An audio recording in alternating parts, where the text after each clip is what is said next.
let's go ahead and get started. Going to start with something that I probably should have done a while ago. And that's just a recap of everything we've done up to this point really quick, just to put it all back into context. And so since we just did the sack of Rome, probably a good time to cover the major events and the major dates. So first, from the beginning, we go back to the sack of Troy. The Greeks are sacking Troy. And Aeneas. Aeneas, he was a Trojan prince. He escapes Troy. He sails, has his crazy adventures, and ultimately settles over here in Italy. He meets a king, Latinus. Their people end up coming together and becoming the Latin people. His son is the one who goes and founds the city of Alba Longa, and that becomes the capital of the Latins for the next 400 plus years, as the Latins spread through central Italy. Fast forward over 400 years, and we get one of his descendants, Romulus and Remus.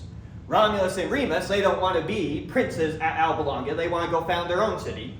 And so they go and they found the city of Rome, Romulus killing Remus and being its sole king in 753 BC. Our city of Rome is officially founded. And then we had our 7 kings, ending with the rape of Lucretia and the last Tarquin king being driven out of the city because of his son Sextus. And so the last Tarquin king is Tarquinius Superbus, is the way we refer to him. He's driven out of the city, 509 BC, and we have the establishment of the Republic, with Brutus and Collatinus, Collatinus being the husband of Lucretia, then being the first consuls of Rome, starting the founding of the Republic. Tarquinian Superbus, the king who was kicked out, he kept trying to retake Rome and failing over and over again. His last attempt, he went to Tusculum, the Latin city close to Rome, where his son-in-law was, organized all the Latins to try and attack and retake Rome. And so there was a big, massive battle fought close to Tusculum. It's called the Battle of Lake Regillus.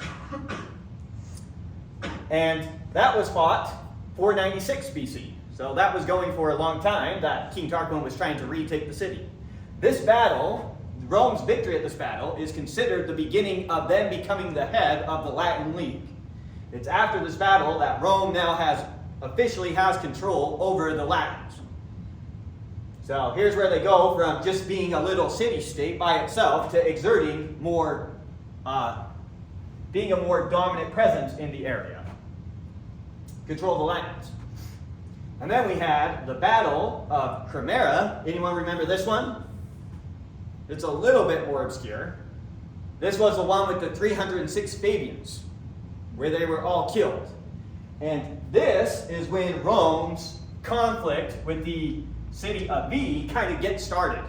From here on out, Veii is going to be a constant enemy of Rome, and the biggest major player on the stage next to Rome. It's kind of Rome versus Veii from here on out, who's going to be the regional power. And so that ultimately ends 396 BC, give you a sense for how long that conflict went on, where finally we had the siege of Veii, Veii being taken, now coming under Roman control. And then, 390 BC, well, a couple of years before that, we had the Gauls coming in, and they were starting to try and take Clusium's land. Rome sent 3 ambassadors up there to help negotiate on Clusium's behalf. A fight breaks out. The ambassadors got involved in the fighting. The Gauls are angry about that, so they decide they're going to march on Rome. So Brennus, the leader of the Gauls, comes down, marches on Rome. Rome fights them at the Battle of Allia. This is where Rome suffers that massive defeat, where the majority of the people ran off to Veii, only a handful of them running back off to Rome. And Brennus marches on Rome and actually sacks the city 390 BC. So that's covering the major events up to where we were. Any big picture questions for what's going on? Go ahead. Camillus is the one who actually did the siege on Veii, right? Yes. Won that? Okay. So now, the most important character that we've come across so far, arguably, is Marcus Furius Camillus. So now let's recap just his life. So early on, we don't have much about him. By the time he's into his 40s, he is a military tribune over and over again while they're having that 10-year war with Veii. I think he was a military tribune 4 times. He's so successful as a military tribune, when it comes to actually sieging Veii, he was the one appointed dictator. So it's under his dictatorship that they actually take the city of Veii. Now remember, remind ourselves of some of the details. They couldn't take Veii until they drained the Alban Lake the right way. So says Apollo. Apollo says, you drain this lake the right way, I'm going to help you take the city. So once Veii was taken, 1/10 of all the plunder and the land value had to go to Apollo. So Marcus Furius was the one who made sure that that happened, generating a bunch of resentment against him. It was only a few years after the siege of Veii that he had his trial and was actually kicked out of Rome.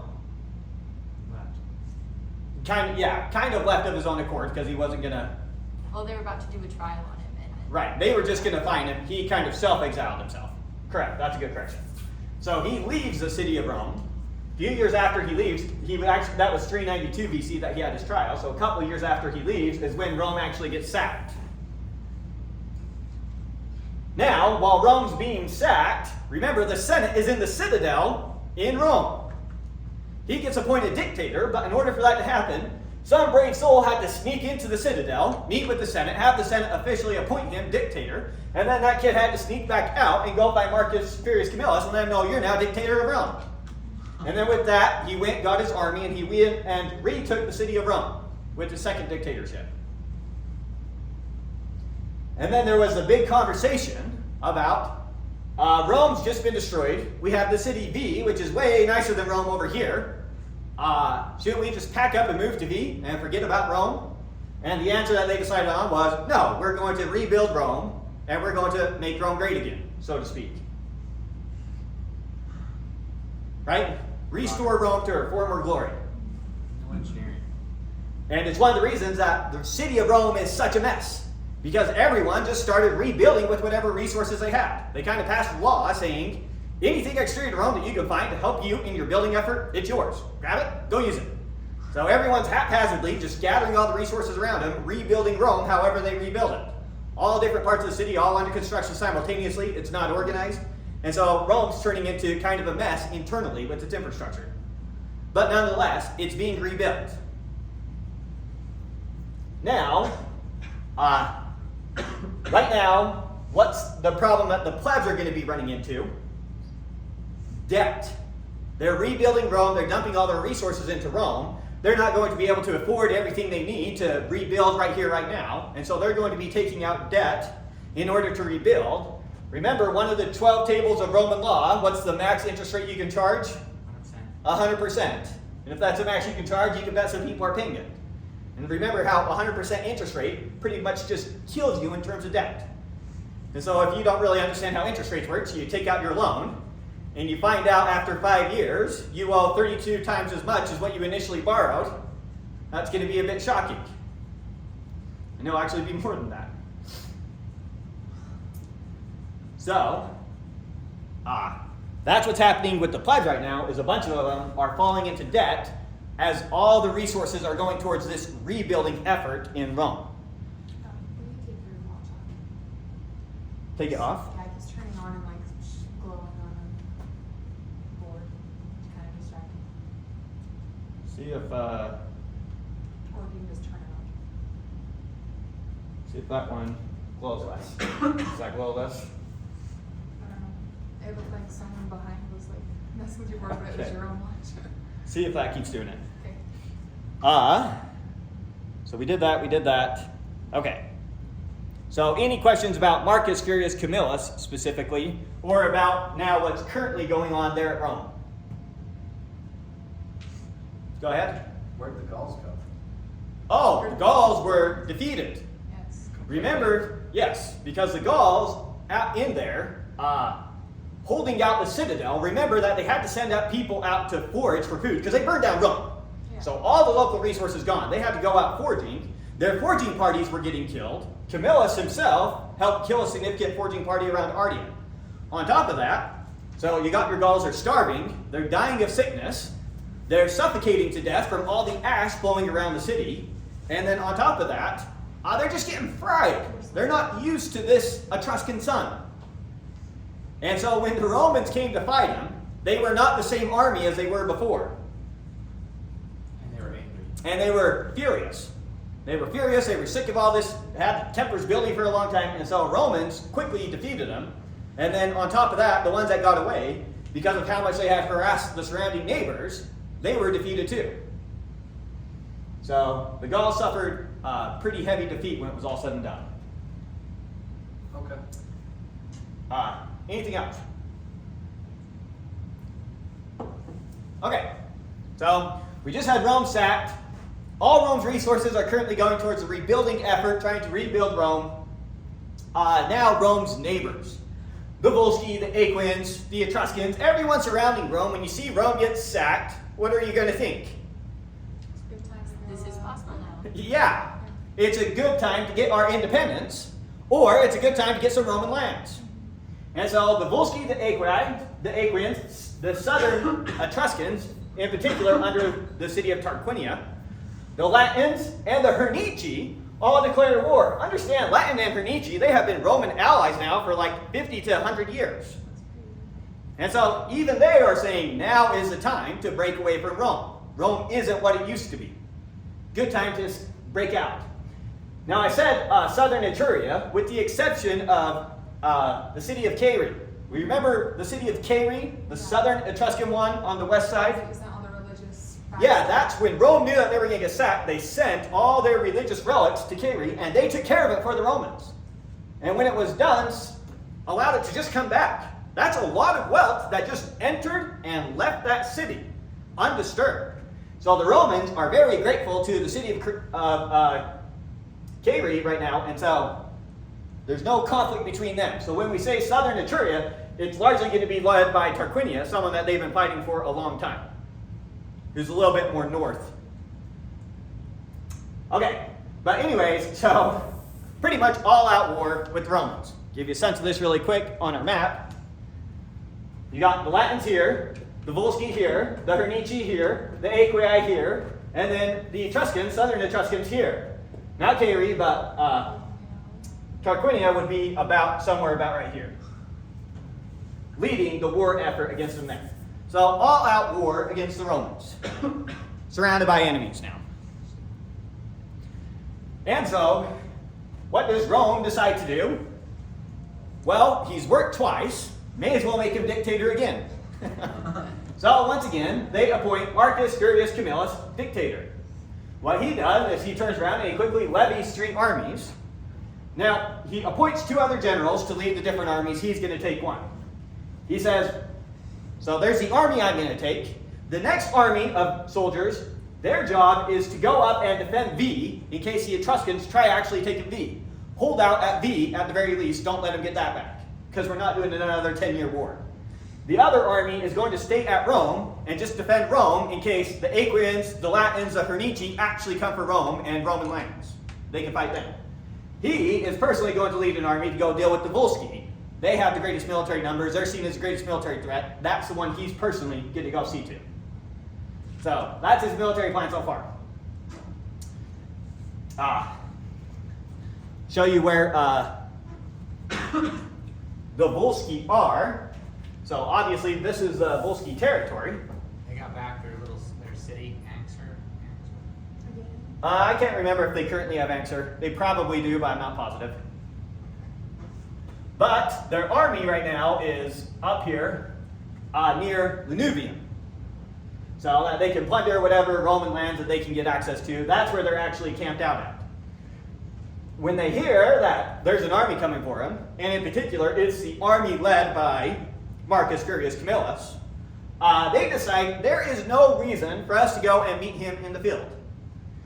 Rome is at war with everyone. All we have to do is wait him out. He'll eventually have to go leave, and we can get back to our plundering. So once they hear that he's coming, they decide to build a super well fortified camp. So remember, you haul around your camp materials that you use to quickly build your camp. On top of that, they're going to cut down local lumber, trees around them, and they're just going to build a super well fortified camp, nice and strong. Hold out against the Romans. When the Romans give up, they can get back to their plundering. That's their plan.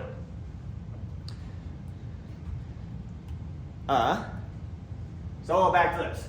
So they build their extra big camp. When Camillus shows up with his army and he sees them hiding in their camp, it's an extremely windy day with the winds favoring him, blowing at his back, blowing into where their camp is. And so what he decides to do, since it's just a big wooden camp, is to try just setting fire to it. So we'll keep our army ready to fight in case they come out to fight us, or in case they send parties out to try and put out the fire, and we'll start a fire. And so he starts fires to just start burning away at their camp. Now, because they had cut down a bunch of trees in building up their camp, the fire was extra smoky, a lot more smoke than usual, because of all the greenery in it. So it was a very smoky fire, all blowing towards them into the camp. And so he burns his fire, weakens the wood enough that there's one place that they're able to get into the camp, but the Volsci are completely unorganized inside their camp. They have no clue what's going on, and so it is completely hectic inside the camp. The way Livy puts it is it was harder to get through the wall than it was to take the camp. They were so disorganized inside the camp. So go in there, they're able to easily get the camp. Volsci camp taken with low resistance. Whatever Volsci can, they all go and they run away. But good amount of them captured because of the chaos. So huge number of Volsci taken prisoners.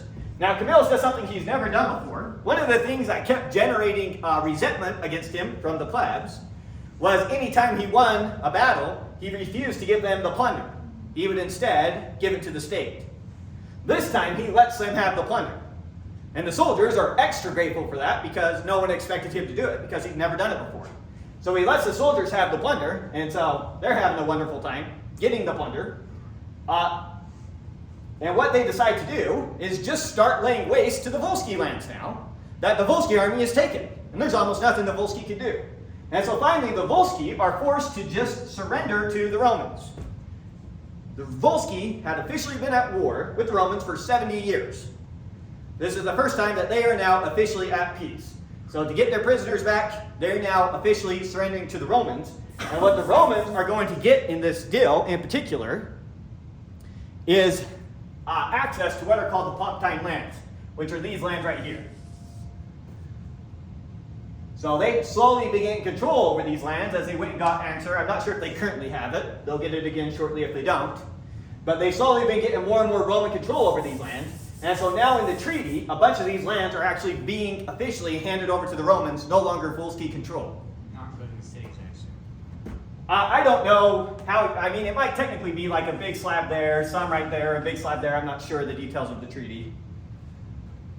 But farmland is what officially they're looking for.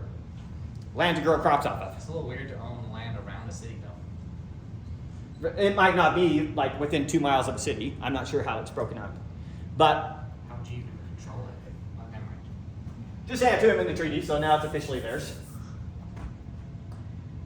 And so now they got that. When Camillus, go back to this map. So he just raided around these lands, whatever he did. When he gets that treaty from them, campaigning season's still going. There's still plenty of time. He quickly marches his army up to Bolae up here. The Aequians, when they invaded, Bolae was one of these cities that had gone back and forth between Aequian control and Roman control. Right now, the Aequians currently have control over the city of Bolae. So they had their camp somewhere over here, cutting off Rome from moving up that way. And it's a good place for them to raid from, where they also have the city there. And so they're out doing their raiding thing. They think Camillus is completely tied up with the Volsci. He shows up on their doorstep completely unexpected. They did not expect him to be able to get back so quickly. So he catches them completely off guard, completely unorganized, completely split up. Some of them are quickly captured. Some of them run to their camp. Some of them run to their closest city. Some of them just book it out of the territory altogether. But nowhere is there enough men to really put up any resistance against him. So he's able to easily take their camp and easily take back the city of Bolae with almost no resistance. Who was this again? I missed it. Who were they fighting at? I missed that. The Aequians. Sorry, we can't show them. Aequians from up here had control of that city, and that's where they were basically raiding from. Isn't that all Latin territory? Ish. So what are the Latin do? Tusculum.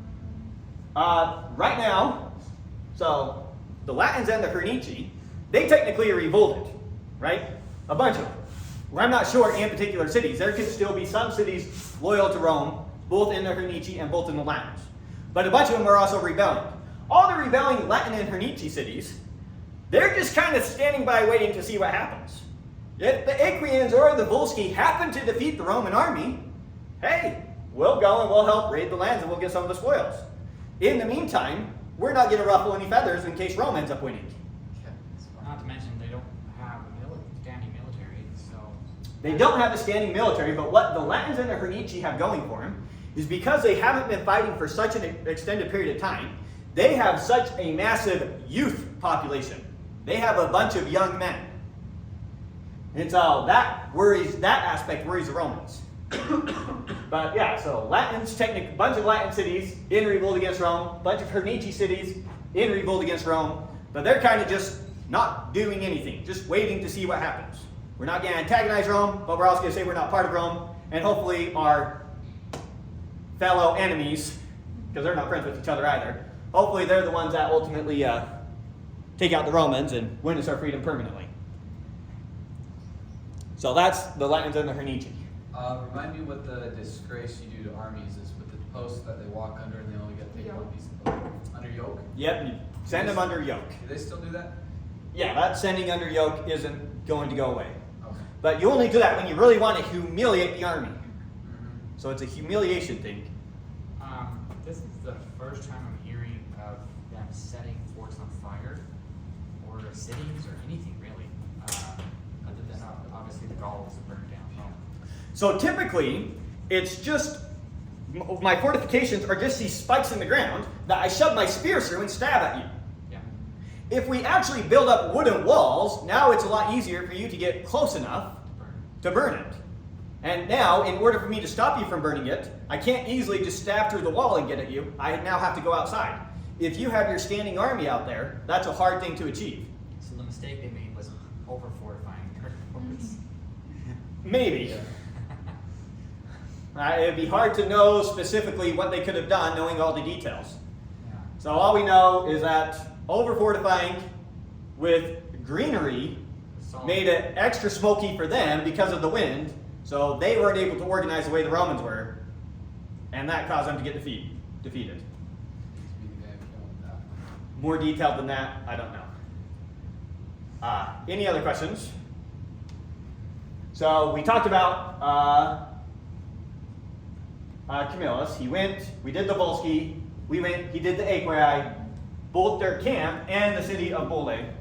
Now under Roman control, Aequians are going to be dealt with for this campaigning season. The majority of them all got away, so Aequians will still be a problem immediately following this. Okay, so he dealt with the Volsci, he dealt with the Aequians. The Hernici and the Latins seem like they're just going to stay in their cities and revolt from there. So now it's time to look north to the Etruscans. So remember that he sent an army to fortify at Veii. Veii is right here. The Etruscans, organized by Tarquinia, it's labeled under a different name on here.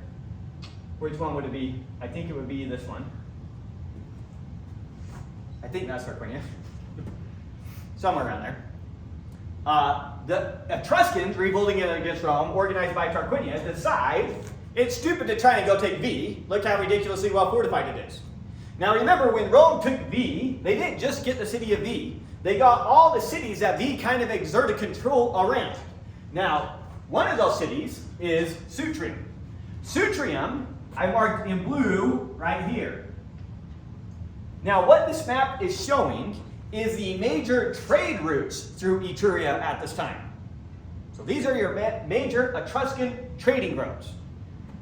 And so Sutrium is controlling this path, which is your main road up to northern Etruria.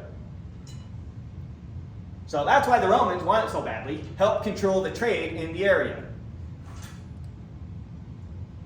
And that's also why the Etruscans want it back. So the Etruscans, rather than going and trying to deal with Veii, they instead decide that they're going to go and take these other cities, in particular Sutrium.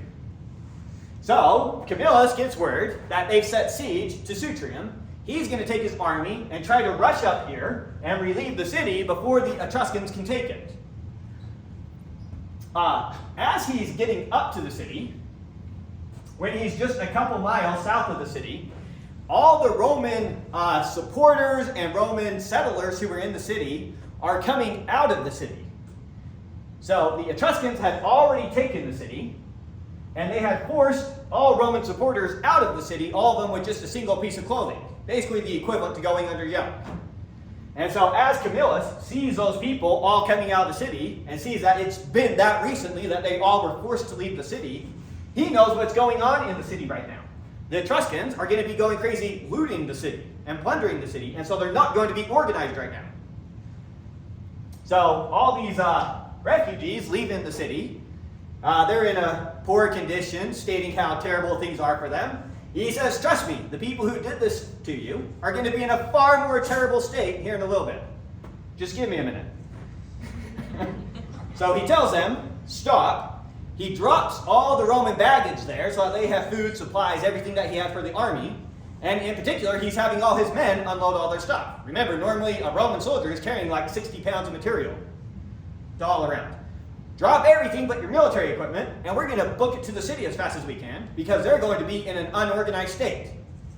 And it's exactly as he predicted. He left a few people behind to help the refugees, help organize them, whatever. But the majority of the army runs up to the city, and the city, the gates are left wide open. They didn't even close the gates. And so the armies running through the city, looting and plundering. The Etruscan armies, they're completely unorganized. So he's going to enter this city with a completely organized army. Now, making it up, but your city doesn't just have one set of gates, so it's going to have its gates here, gates here, gates here, gates here, whatever. What he does is he takes the bulk of his army, lines them up at the front gate, and then sends small portions of the army to all these other gates to barricade them from the outside, so that there's no escaping the city. And then he enters through this gate and starts systematically killing any of the Etruscans that he sees. They start booking it to the closest exit, finding it boarded up. They can't get out. Now he sends out messages. Any of you who lay down, only kill people who are holding arms, something to the effect. So a bunch of Etruscans are instantly throwing down their arms, surrendering. But because he boxed it up, basically no one was able to get out of the city. And so they got a huge amount of Etruscan slaves, just barely captured. So they capture all the Etruscans surrender. They get the city back, return the refugees to their city, let them sort out the plunder that the Etruscans were going to run off with amongst themselves. And can't remember exactly the way Livy stated it, but essentially you wouldn't have known that the city had just been raided shortly after the fact. Everything's back to business as usual. Because they didn't get to burning anything down or anything like that. Because the Etruscans also wanted the city. They didn't want to destroy the city. So with that, Camillus has gone. He dealt with the Volsci, dealt with the Aequians, the Latins and the Hernici still hanging out in their city, and he dealt with the Etrurians. Probably in a matter of days. It's like, This was probably over months. So this is the same Like the campaigning season? campaign- Yes, this is all one campaigning season. This guy's insane.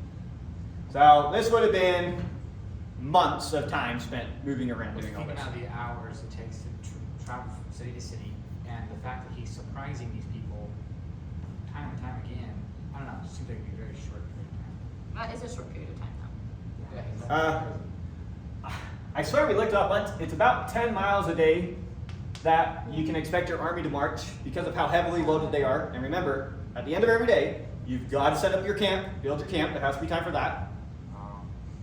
Otherwise, some army will just catch you off guard. You can't be like the Gauls.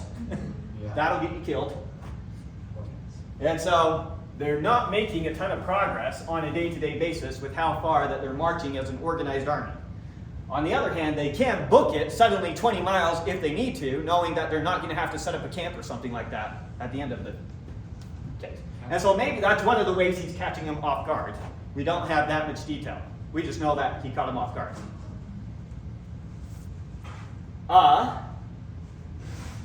We dealt with them on. We dealt with everything on this slide, right? I think we did all that. Okay, so he's gone. He's essentially won 3 wars, is the way that they say it. And so he's going to go back and celebrate a big old triumph at the city. Not only did he just barely save Rome from the Gauls and restore the city, now he just dealt with, in one campaigning season, pretty much all of Rome's enemies in the surrounding areas. Absolutely amazing. And so they're going to have a big old celebration, a big old party celebrating that fact. On top of that, remember, so he got Volsci prisoners, but those were given back to the Volsci as part of the treaty for getting the Pontine lands. The Aequians largely got away, but the Etruscans, they got a ton of Etruscan prisoners that they're all going to go sell now. They took all those Etruscan prisoners, sold them, and what they decide to do with the money is reimburse all the, what are they called? The matrons who donated their jewelry to restore the temples. So remember that they got the Gallic treasure to restore the temples, and it wasn't enough. And so it was the matrons who stepped up and offered up their own personal wealth to finish the job and get everything done up to snuff. And so that's what they decide to do with this money, is do that. Now there's still some money left over even after reimbursing all of them. What they decide to do with the remaining money is they create 3 golden bulls bearing Camillus' name. And they go and they put those in the temple of Jupiter. And so in Livy's day, you could go to the temple of Jupiter and see the 3 bulls that they put there from this event. Understand, I skipped the majority of the artifacts that these temples are gathering up with time. But going to a temple is like going to a museum. Because anytime someone does some great deed, there's going to be some artifact stuck in a temple commemorating that deed. And understand, in Livy's day, even though it's 400 years after the fact, that's 400 years that this temple has been collecting, thank you. I kept going to say absorb. Kept collecting all these artifacts over time, plus whatever they had from earlier that they were able to get back. And so it was just a ton of history you would get going into one of these temples. And it's because of events like this. So, a little bit of a side note, but I think it's worth mentioning. Okay. So, that puts an end to that campaigning season. The Latins and the Hernici, they say, well, looks like you weren't going to lose Rome, so we're ready to sign that treaty again and be your allies again. And so they are back to being Roman allies. Smart guys. What the Romans decide to do after this campaigning season up in Etruria, they were in particular impressed by some of the loyalty of the Etruscan people in the area to the Romans. And so what they decide to do on top of that is all the citizens of Veii, Campania, and Velitrae. Understand that the citizens of Veii probably didn't necessarily reside specifically in the city of Veii. That could have been some surrounding towns. But all the citizens from these 3 Etruscan places who supported Rome during their 10-year war with Veii, and who have supported Rome since then, all get citizenship.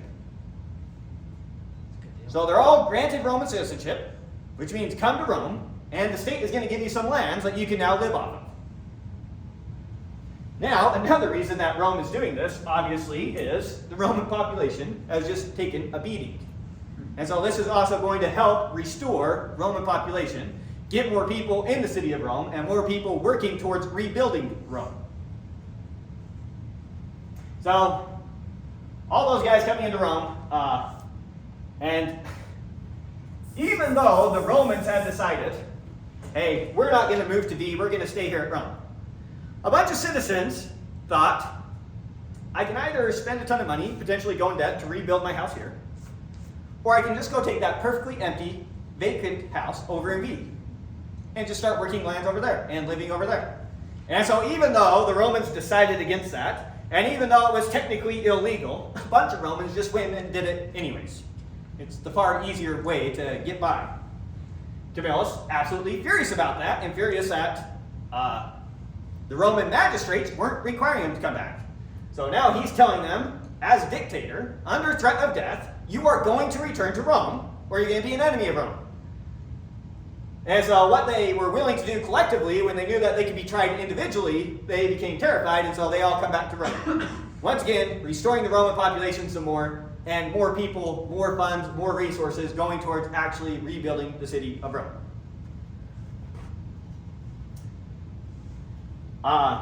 So, Rome, their population is restored, and then some increasing their population. All the public funds that are coming into Rome right now, all going towards a rebuilding effort in any way it can. So debt is still being obtained by these people to finish whatever the public works or whatever their private works are that they're working on. So Rome's being rebuilt, lots of people coming in, city's nice and busy, but people are accumulating debt. Where are they borrowing money from? Wealthier patricians, as a general rule. Could be wealthier plebs as well. So the wealthy are giving money to the poor. Because if you were one of these wealthy Romans, the majority of your wealth could have been in some land 6 miles away from Rome. And that could have been where all your wealth was generated from. It could have been completely undisturbed this entire time. And so this whole massive hit to Rome could have been a minor inconvenience to you. Oh, so I lost one of my 6 houses. What a shame. So they're still the wealthy, and they are still giving out loans. Any other questions? Essentially trying to set up for the fact that debt's going to become a huge problem. Okay, following year now, so we're now 2 years after the sack of Rome. 6 military tribunes are once again elected, anticipating that we're probably going to have a lot of different conflicts going on. And Rome once again levies 3 armies. One army, your job is to stay at Rome, because we can't trust the Hernici or the Latins, they might come after us. One army, your job is to just go and raid the land around Tarquinii and just cause havoc for them, so it would be harder for them in the future to raise an army and come fight us again. Basically, kick them while they're down type of thing. Similarly, for the Aequia. Remember, we have a treaty with the Volsci right now, so we don't need to kick them while they're down. So, one, in case the Latin and Hernici do anything. The other 2, go after the Tuscans and the Aequians, dealing with all the potential threats. And so that's exactly what they do. The guy who said against the Aequians, he goes out into the Aequian lands. The Aequians, they refuse to send out an army to actually fight him. So they all stay inside their cities. He's just going around gaining a bunch of plunder. That plunder is going to come back to Rome, help fund all the rebuilding efforts that are going on. Around Tarquinii, the military tribune here, he first went actually to the city itself, trying to provoke them into a fight. He wants to win some honor. He's an ambitious guy. So he's trying to get them to come out and actually fight him. He wants to win a field battle and actually take the city if he can. But that doesn't work. He raids the lands around him. That doesn't work. And so what he decides to do is go and try and take some smaller towns technically controlled by Tarquinii. And so he goes and he finds one little small town and surprises them, completely overruns them, quickly takes the town. Word spread, this Roman army is going to be trying to take the towns. So the next little town that he comes across, Contenebra, something like that. They knew that they were coming, and so they fortified themselves, they got the food, they're ready for a siege. The problem is they're just drastically outnumbered by the Romans. And so all the Romans decide to do is, we're just going to take our army, split it into 6 pieces, and you're just going to try and take the city. Set up fires, try to overtake the walls, break it any way you can, try to break down the gates. Where about? You're going to do that for an hour, and then you're going to take 5 hours off as we move in the next shift. And we're just going to do this 24/7 until they are just completely exhausted. Because for them to repel us, they pretty much have to be on guard 24/7. While we're doing it 1 out of every 6 hours. And so they just completely exhaust the city, and using that method, take it. So start taking these, take a couple smaller cities around Tarquinii, while at the same time also plundering the lands, getting whatever plunder they can there, taking the wealth. Once again, the wealth. The wealth here, they intended to go to the public treasury to help fund these projects, but the military tribune in charge, he failed to communicate that to his army in time. And it's kind of like if you don't tell us no soon enough, it's an implied yes. And so they start plundering it as though they're going to keep the plunder. And once they take the plunder as though it's theirs, you don't tell them you have to return the plunder, because then that could lead to mutiny. So that was the plan, that was the intent, but due to him having some indecision with how he was going to carry it out, That ultimately ended up not happening, and so the soldiers got to keep all their plunder, and so that can't go help the public as a whole, but whatever plebs are part of the army, they at least get a good amount of plunder. So that's what's going on militarily for the following up year. Kick them while they're down type year. Back at Rome, back with the tribune of the plebs, what are they pushing right now? Well, because Rome just barely got those Pomptine lands from the Volsci, that big swath of land. Do you remember which land I'm talking about? Mm-hmm. Okay, so that big swath of land, the tribune of the plebs are saying, let's hurry up and divvy that out to people before it just gets occupied by the wealthy patricians. Because already they knew of cases where patricians were just saying, oh, that land's available, I'm going to go there and I'm going to start making some more money and developing the land, using it how I want. Start occupying the lands. They want to hurry up and delve it out before that happens, because that's the whole reason the patricians are arguing against the agrarian law wherever it comes up. Is they're saying, we've already been occupying the land for generations. You're basically robbing us by handing it over to the plebs. Well, here's some fresh land. They haven't been occupying it for generations, and now they're going and occupying it right now.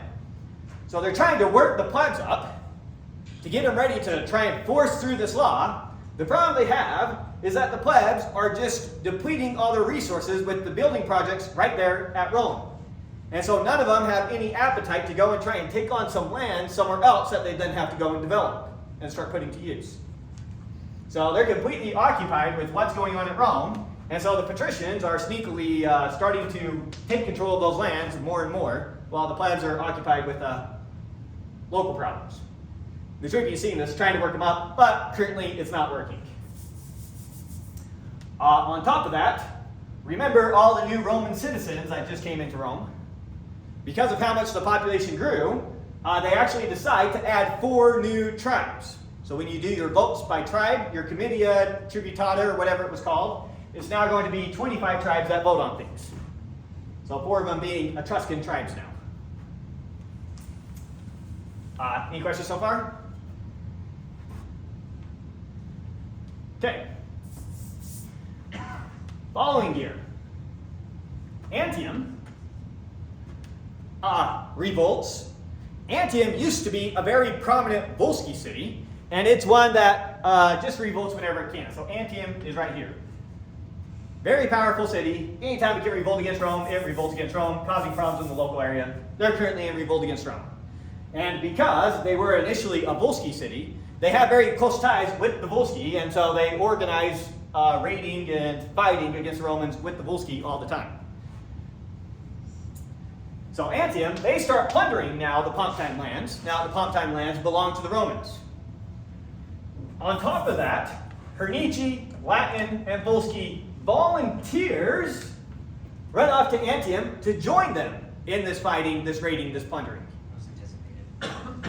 So, technically, it's not Hernici soldiers going, it's just people that happen to be from Hernici. Technically, it's not Latin soldiers going, it's just people who happen to be Latins of their own free will and choice deciding to go join in this fight. Same with the Volsci. So technically no one's breaking any treaties, but it doesn't look good. And so, this is giving Antium a surprisingly large army. One of the reasons it's so large, we already touched upon, is the Hernici and the Latins just have tons of young men who are willing to go volunteer and fight if it means an opportunity to get some plunder. Now, it just so happens that this year, Camillus was already a military tribune. The Senate says it's a good thing you're already a military tribune, because otherwise we'd be appointing you dictator right now, because of how massive this army supporting Antium is. And so, they say, we need you, we want Camillus. They're talking to the 6 military tribunes, one of them being Camillus. And they say, we want you, Camillus, to be the one to head up the military army that's going to go out there and deal with Antium. Now, when they give Camillus this charge, and they talk to him this way in the Senate, the other 5 military tribunes, they say to Camillus, we will behave as though you were appointed dictator. So we will come under you and we will function however you tell us to function. You give us our rules, we'll carry them out. And so even though he wasn't a dictator, everyone's treating him like he's a dictator. And Camillus says something to the effect of, you honor me by making me a dictator a fourth time, even though he wasn't a dictator. And so that's how everyone's acting. And so he splits them up and he decides he's going to continue with kind of what they've already been doing. Once again, they're going to levy 3 armies. They're going to have one to go out and fight and deal with Antium. That's the army he's going to lead. They want one army, he wants one army to stay at Rome, and that's going to be under one of the military tribunes. He's going to head up that army at Rome. If someone comes into our territory, you take that army and you go fight him and you deal with him. On top of that, he's going to have another army composed of just the younger guys and the older guys. You stay in the city in case these guys leave. Now your job is to just man the city. So it's just a backup plan in case this army has to run off, but they probably won't have to do anything. So he's going to have one of the military tribunes come with him to go do the fighting, be basically his master of the horse, his right-hand man. One of them's going to head up this army. One of them's going to head up this army. He tells one of them to be responsible for provisions. Your job is responsible for providing all the provisions for all the different armies, make sure they get everything that they need. And then one more, you're going to stay and you're going to run the Senate and the Assembly. Because remember, technically the Senate can't just meet whenever they want to. They have to be called into a meeting by a military tribune or a consul. Or someone high up, some high up magistrate. So that's how they're going to split it up. Him and another guy are going to lead one army. One leads an army, one leads an army. One's master of provisions. One's taking care of the political affairs back with the Senate. That's a split up. Any questions on the split up there?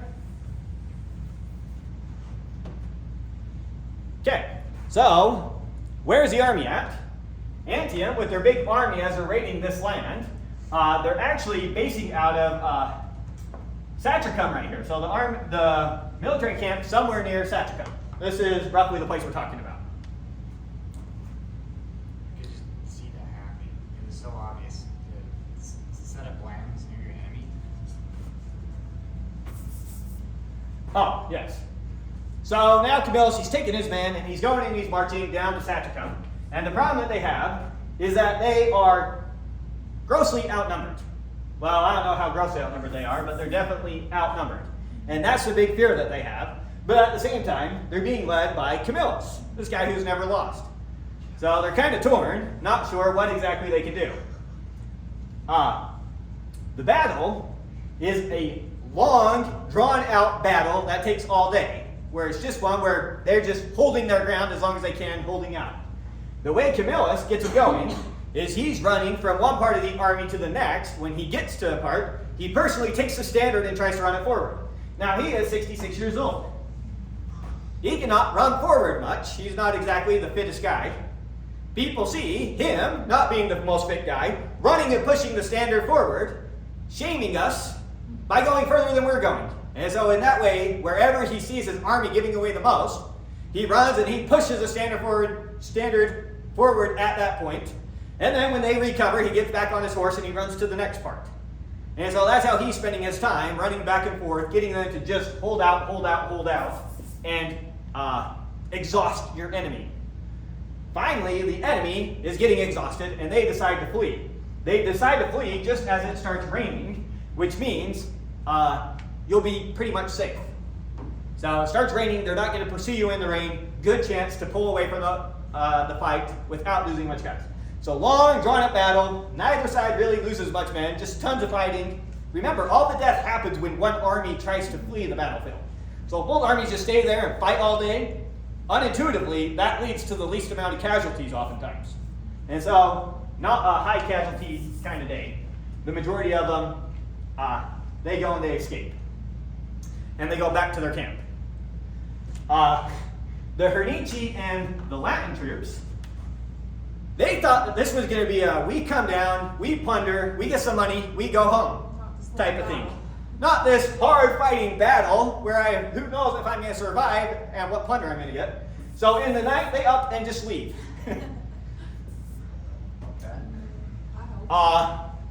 with them suddenly leaving and telling the Volsci, you're pretty much on your own, see ya. The Volsci decide, we are not going to be able to hold out this camp when the Romans see how few we are. And they decide to head into the coastal city, Satricum. And that's where they're going to hold out. So, come morning time, when Camillus sees the camp is empty, first he says, thank you. Plunders the camp. It looks like they were somewhat worried. I'm not sure how late into the night or early in the morning it was when the Hernici and Latins left.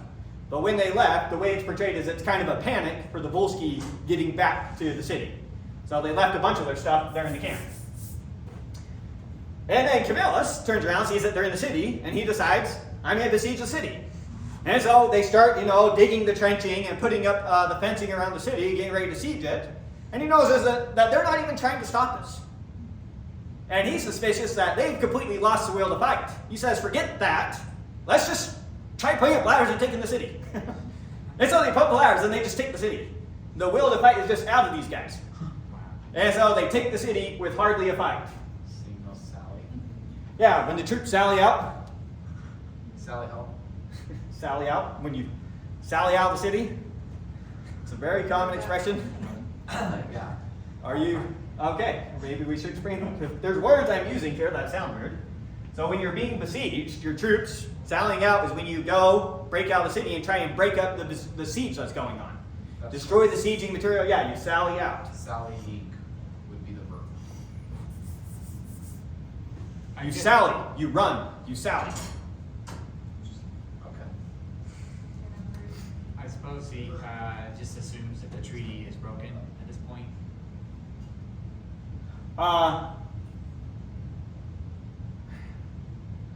I don't know if the treaty is technically broken.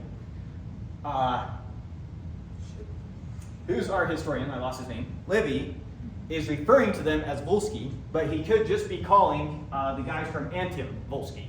And it may not be the Volsci as a whole that broke the treaty. And he could just be referring to the Antiums, or however you would say it, as the Volsci. I'm not positive. It could also be that they broke the treaty.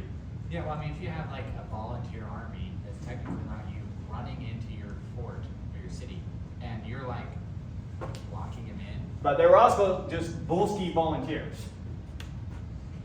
Like mercenaries, right? But Yes. isn't Satricum a Volsci city? It's one participating. I'm just saying. If you I don't know how organized the Volsci are. And so I don't know if this would technically constitute a violation of the Volsci Treaty. It probably does. If you have a volunteer army running into your But I'll city, probably say later in my slide that they broke the treaty. And then if that comes up, then it wasn't. I don't remember it that well. Okay. Because there's lots of treaties and treaties being broken. So it could go either way. Yes, they could have broken the treaty, or no, they couldn't have. Very informative. I mean, how do you even define, like, I don't know, if you're, yeah. Well, oftentimes the Volsci is just a collection of a bunch of people. And so it can technically be you have one treaty with the Volsci and don't have a treaty with other Volsci. Yeah, I can see how that makes a little sense. There's going to be this blur between political units and just ethnicities and peoples and cultures. Makes sense. Okay, so, I didn't finish with that. Okay, and so he takes the city. The enemy, they abandon the city. Now, Camillus says that the problem is really Antium.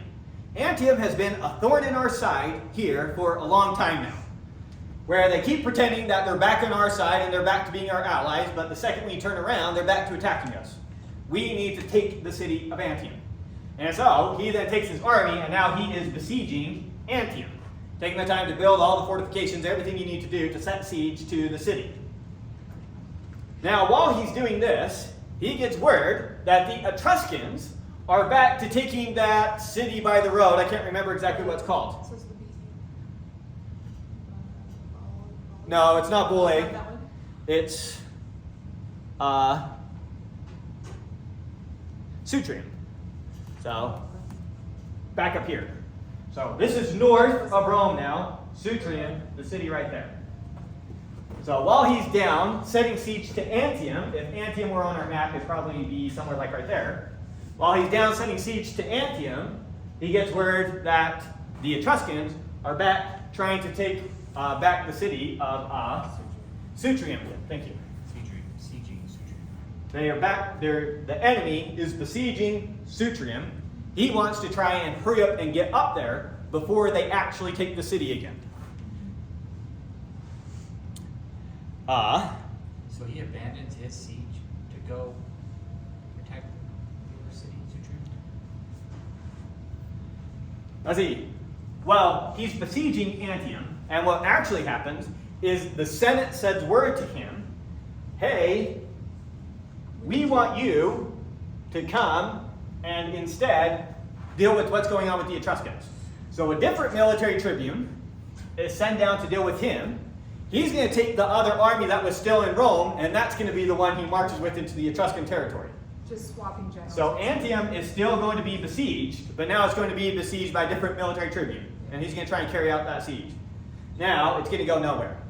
So he's going to besiege it. It's not going to lead to anything. Antium is still going to be a thorn in Rome's side. So we're just going to follow Camillus. Where he goes is where the action is. He's going to head up into Etruria now to deal with the Etruscans trying to take back the city of Sutrium. They want it to control the trade through Etruria. Isn't this all essentially in the next campaigning season after?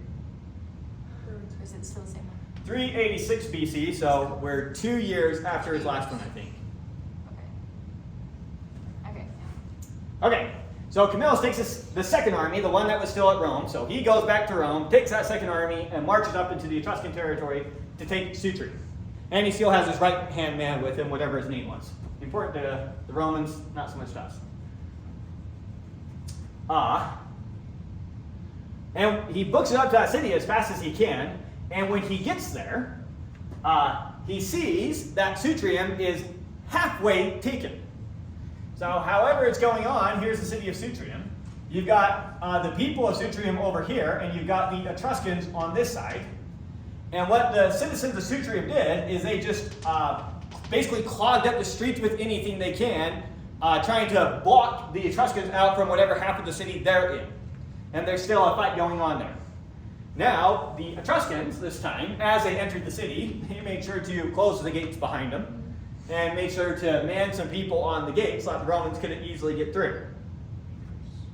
Well, when Camillus, out here with the Roman army, sees what's going on, first thing he wants to do is stop them from attacking the citizens. Did I put an S for citizen? Oh no, I put an S for Sutrium. Okay. S for citizen. Just why I said citizen saw the S. Anyways, so to relieve the Etruscans fighting the Sutrians, he has guys hurry up and just start setting up ladders trying to get on the wall, knowing that it's not really going to be successful. It's just going to suck the Etruscan attention away and make them deal with whatever's going on the wall so that the citizens aren't getting attacked anymore, the Sutrians. While he's got people doing that, he chose whichever gate looked like it was the least defended, and he took the bulk of his army to just flat out try breaking through whichever gate that was.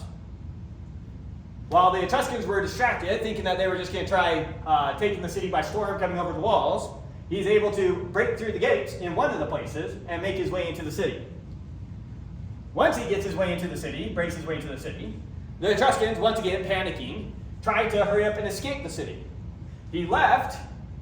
He didn't try just breaking in one place. Let me explain that a little bit better. So he had gates here, gates here, gates here, we'll pretend. What he did is he actually sent armies to break through all the gates. What happened is when the Romans broke through at one gate, the Etruscans, fleeing, ran to the other gates. And as they opened the gates, they ran into a bunch of Romans. And while a bunch of them were still able to escape, a ton of them were just destroyed this way. And so once again, the Etruscans suffer massive casualties trying to get out of the city. Sorry, that was a terrible drawing. Did you understand the drawing? Yeah. Take pictures afterwards and say, what was this? Okay. Right next to it, let me go back to our map.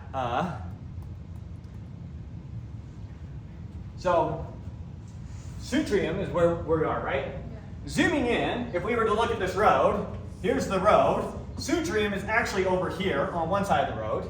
And then there's another city called like Nepti. We'll see its name here in a second. It starts with an M. On this side of the road.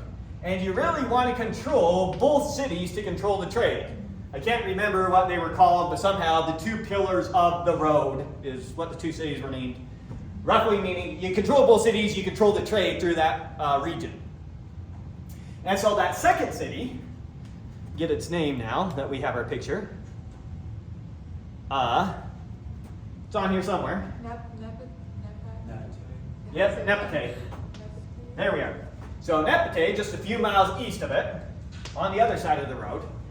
This, again, was another Roman city that Rome had gotten once they conquered Veii. There's a faction in that city that's always despised the Romans. And so they, when they got, by a conspiracy, take control of the city, and they just hand the city over to the Etruscans. So the Etruscans got into this city, no problem. So the Sutrians, they were out there fighting, trying to hang on as long as they could. The Romans saved them. The Romans come over here, and the city's just been handed over to the Etruscans. And obviously Camillus is furious about that. Now, with this city, they just take it by storm, setting up ladders everywhere, just to try and rush in the city from everywhere. Overwhelm them. And that's successful. They're outnumbered enough that they're able to just do that. They take the city. They were careful to control everything outside the city so that Etruscans couldn't sneak out of the city in any way without running into the Romans, because they're just outnumbered now. Grossly outnumbered, so the Romans easily controlling the situation. And every single Etruscan is killed.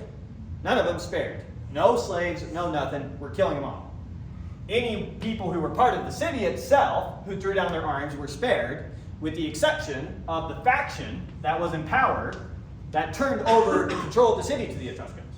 All of them were beheaded. And there were some people from the city that were driven out of the city because they were part of the wrong faction, so that's how the Romans figured out what was going on there. And so they're restored to their power and get all their property back.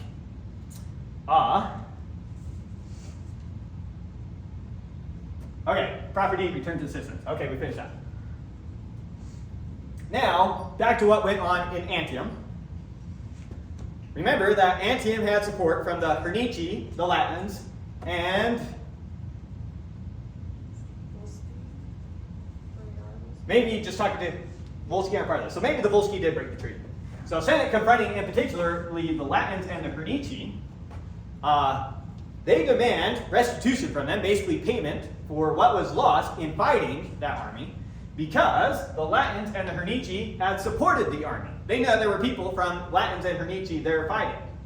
Now, the Latins and the Hernici say, we didn't condone that. That was just individual citizens choosing to go out and fight of their own free will and choice, which they're free people, they can do that.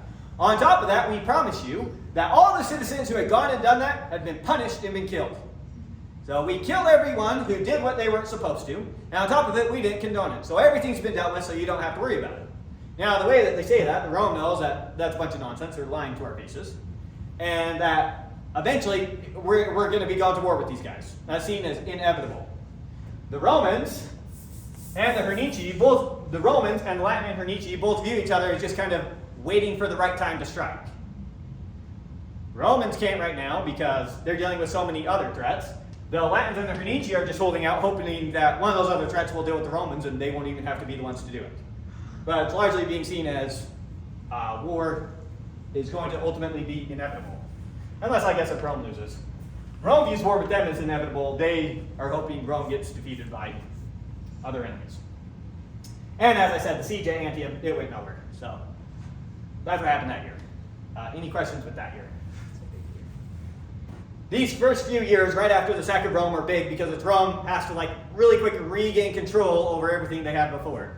And so it's 100 years worth of fighting has to be reestablished in a few years. Okay, so technically I guess the Volsci didn't violate the treaty. Because now we have the following year that the Volsci officially now declare war on Rome. What was our treaty of 1 year? It was just, I don't know if there was a time limit put on the treaty. It was just, we'll be at peace, you hand over these lands, we give you back the prisoners type treaty. So the following year, Volsci now officially make war with Rome. And the Latins and the Hernici are once again secretly supporting him. So the Volsci is coming with a big army. Initially, the Romans don't know that the Volsci are coming with that the Latins and Praeneste are supporting them. All they know is that the Volsci are now violating the treaty, and they have an unusually large army. Once again, the Romans are panicking. Camillus is pretty old, so they appoint a different dictator, Aulus Cornelius Cossus. Just a different guy. He's not going to be all that important, except he's a dictator. And he gets appointed, and he's the one who's going to deal with the army. Now, I don't really understand the explanation of his tactic here. The idea that he had in fighting these guys was he was just going to use swords in the fighting. This is somehow implying that they're going to be more lightly armored. And so his infantry is going to be more mobile than it otherwise would be, is what's being implied here. He thinks that these Volsci are not going to hold out long. And so his plan is we're going to set up our guys, our army. They'll come down and they'll fight us. We're just going to hold out against them, and they're going to give up and start running. And it's when they start running that I want us to be light enough armed that we can pursue them and not let them get away this time. On top of that, he's going to have his cavalry. They're going to sit out of the fighting. So they're on the side somewhere sitting out of the fighting. It goes exactly the way he anticipates. They come, they fight, they start running off. He tells his cavalry, your job is not to run them down the way it would normally be. Normally, your infantry won't catch them, and so your cavalry is the one that gets most of the killing done.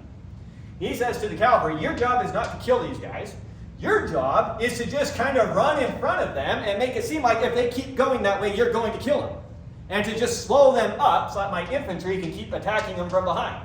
Keep the front guys changing their minds about where they're going, creating a block in the crowd so that the back guys can deal with them. And so that's his plan. His plan is very effective. And so they kill a bunch of them, and a bunch of them surrender, and they get a bunch of prisoners. It's only when they get the prisoners that they find out that a bunch of those prisoners are Latins and Praeneste. And this has them very concerned. Because they think Latins and Praeneste are now ready to fight. And so after he wins this battle, he takes his army basically back up close to Rome, but he's still out in the field waiting to see what the Latins and Praeneste are going to do, and sends word back to the Roman Senate, basically for direction. Tells them what he discovered, what is it that you want us to do? So that's what's happening outside the city. Inside the city, unrest has been building up, slowly but surely, basically due to debt.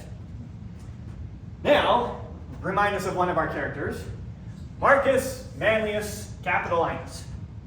He was a guy back in the citadel when the Gauls, remember how the Gauls found a place to sneak up the wall? And when they came up the wall, the geese of Juno started squawking, woke up a guy, and he ran and pushed the Gaul off and stopped the citadel from being taken? That was this guy, Marcus Manlius, and then he got the surname Capitolinus because he saved the Capitoline Hill. So that's this guy. This guy has been stewing in anger for the past 5 years. He is furious about how much praise and attention Marcus Furius Camillus has been getting. He single-handedly saved the entire Roman Republic. If he had not stopped the Gauls from taking the citadel right then and there, then Rome would have lost the whole war against the Gauls. Rome would have been taken, Rome would have been sacked, there would have been no Gallic army for Camillus to come and conquer. He says Camillus is getting praised for the accomplishments of an army. All he did was lead the army. No one shares in my glory. I single-handedly killed those Gauls. I single-handedly saved the Roman Republic.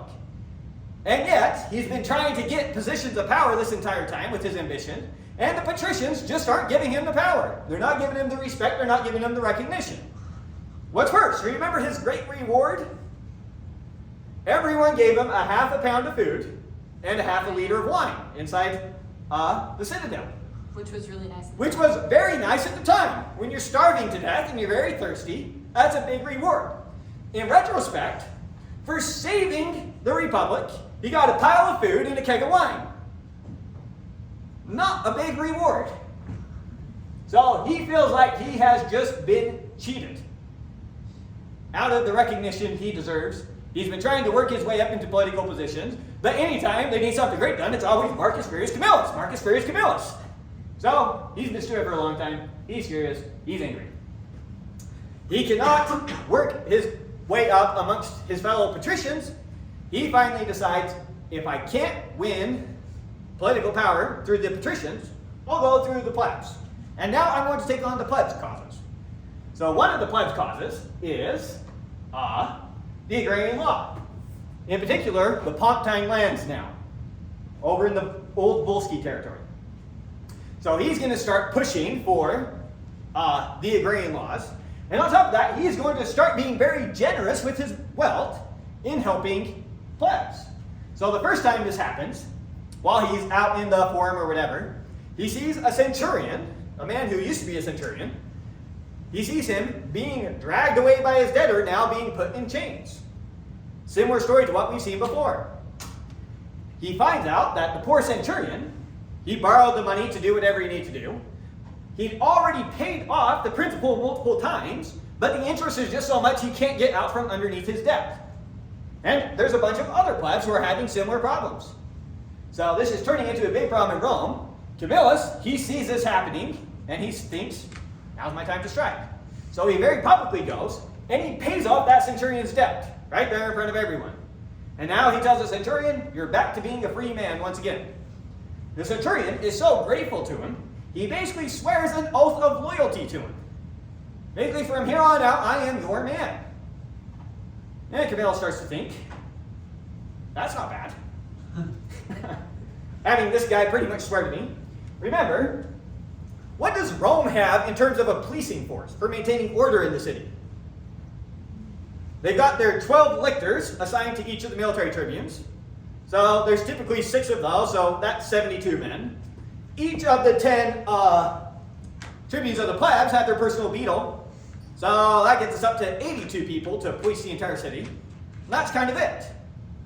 If you can get 100 guys real loyal to you, 200, 400, how easy would it be to just take the city? Remember going back to someone like Appius Claudius when he was abusing his powers as a decemviri. When it was the 10 decemviri, each of them only had 12 lictors. That was only 120 men. And the whole city was terrified of them because they couldn't organize against those 120 men. They were a mob without a head. And so he thinks I could be a head to a little mob here, and I could be a very powerful man in the city. So he's going to continue with this plan. He sells a huge amount of his property. He's a very wealthy man. He sells a huge amount of his wealth, sells a huge amount of his property, gets a ton of wealth, and he starts paying off the debts of any prominent plebs he can find who are in debt. And this way, just winning a ton of love from the plebs. And as he's winning up the love from the plebs, he also tries working them up to fight for their own freedom. He says, you wouldn't let, the Volsci come in here and take you as slaves without putting up a fight. Are you going to tolerate that from your fellow Roman citizen? You're just going to let him put chains on you? Just like that without putting up a fight? Put up a fight, guys. Come on. So he starts trying to work up the people.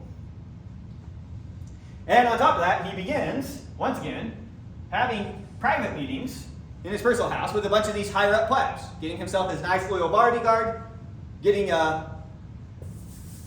influence amongst more prominent plebs in the city. We've seen the story before. Now, so far, he's kind of just pushing the lines. One of the things he does to really work up the plebs is he says, you remember that Gallic gold? That 1,000 pounds of Gallic gold? Now, we remember what that gold went towards? Restoration of the temples. It went towards the religious things. He's telling the plebs, that's not true. What's really happened is a bunch of the patricians are just hoarding it up for themselves.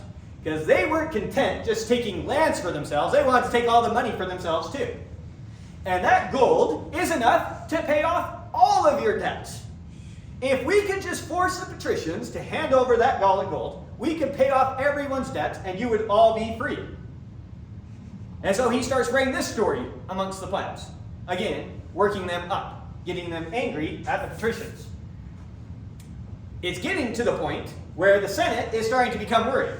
And so even though we don't know what's going on with the lands of the Hernici, the Senate tells our dictator here, Aulus, you need to return to the city and deal with whatever is going on locally. Because potentially, we've got someone who might be trying to set themselves up as a king. Aulus, as dictator, he gets back to the city. He hears all the rumors that he's hearing. And so he calls the assembly together, and he publicly calls for Manlius to come meet with him. Manlius, when he gets the call that the dictator wants you to come to the assembly, he tells the plebs who basically strongly support him, his loyal plebs, this could potentially come to fighting. This could potentially come to conflict.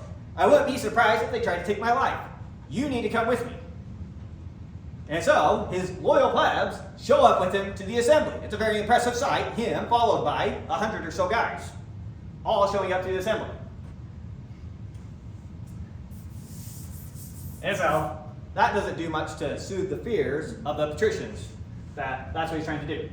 Now, the dictator, he tries to explain to the plebs, Manlius is lying to you about this Gallic gold. There is no secret pile of Gallic gold. It's spent. It's gone. There isn't any gold somewhere that's magically going to get rid of your problems. And he puts Manlius on trial, and he says, I want you to do one of two things. Either present some proof that there's a Gallic gold, or admit you're lying to these plebs. And if you won't do one of those two things, I'll probably hold you in prison until you're ready to do one of those two things. And he goes on to explain, look, if elite patricians were secretly having this Gallic gold, Manlius is one of the elite patricians. He would have access to this Gallic gold. So he says if there's any proof to this at all, if this Gallic gold exists, Manlius, you should at the very least have some access to this secret stash of Gallic gold.